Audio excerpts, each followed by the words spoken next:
Magandang hapon mga guys, Junta Perla TV. Ito guys, update tayo sa 3 years kong hindi na nakabalik ng Riverbank, Marikina. Yun pala rin guys, oh. Yung dinaanan ng mga bagyo, ang mga sira-sira, inaayos na naman nila. Tapos daanan na naman ang bagyo guys, no? Grabe ang kalikasan.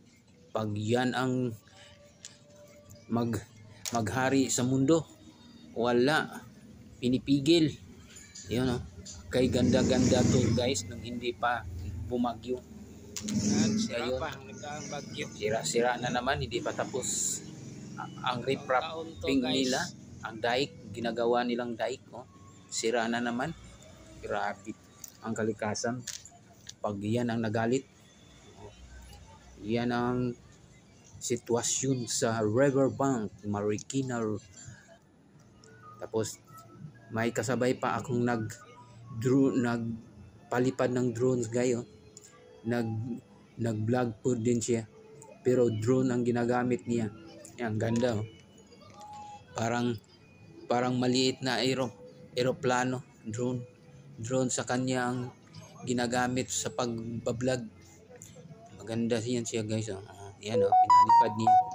Nandun pinupuntahan niyang mga sira-sira diyang river, ilog sa Marikina guys. Oo. Yan, pinupuntahan yan niya dahil yun, oh, hindi pa tapos, binaha pa rin. Yan, bangon Marikina, Philippines. Marikina, Philippines, bangon. Dahil yan ang daanan sa mga bagyo guys, yung galing sa bundok. Kahit hindi pa tapos, yan, oh, may ano na sila.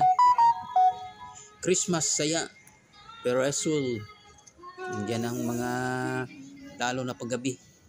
Kaso lang yung pumunta ako dyan, hindi pa sila nag-open dahil tanghali pa lang.